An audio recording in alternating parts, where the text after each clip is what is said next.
अपने सारे भक्तों का कल्याण हो, उनका जीवन ईश्वर भक्ति से मंगलमय हो, यही सारे संतों की आंतरिक इच्छा होती है।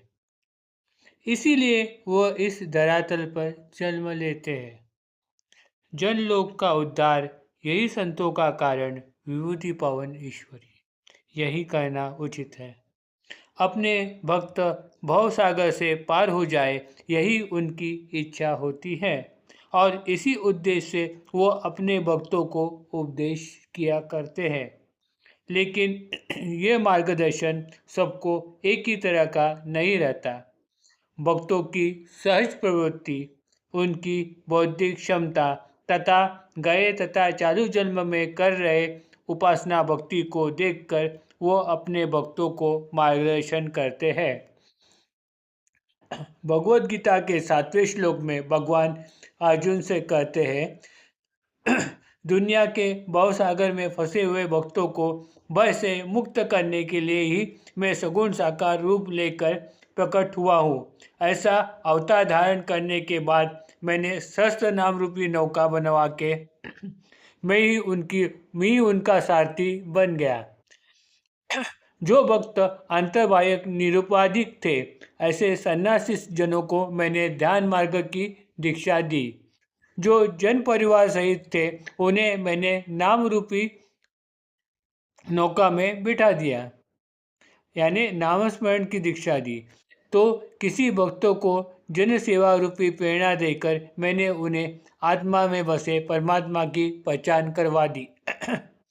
जो साधक मेरे भजनी रंग गए, वह पशु प्राणी क्यों न हो, मैंने उन्हें वैकुंठ रूपी राज पर बैठने के लिए योग्य बना लिया।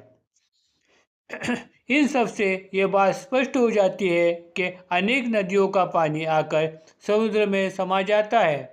उसी तरह अनेक उपासना का अंतिम लक्ष्य मोक्ष साधना यही होता है। श्री साईनाथ के कथा में ये बात अवतार कथा से ये बात ध्यान में आ जाती है। उन्होंने भी अपने भक्तों को इसी तरह अलग अलग उपदेश दिए।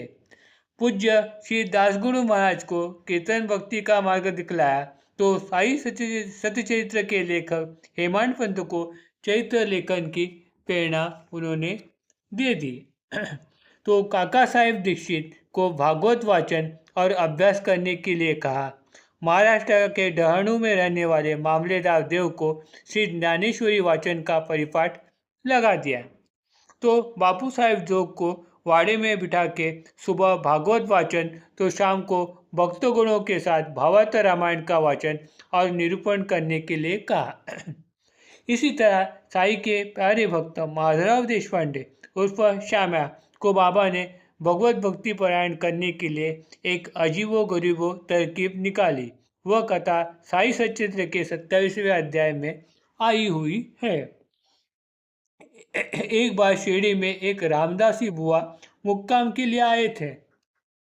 रोज सुबह वह स्नान संध्या करके वह साई के द्वारकामा में बैठकर बाबा के सामने विष्णु सहस्त्र नाम का पाठ किया करते थे तथा अध्यात्म रामायण का पाठ उनका चलता था।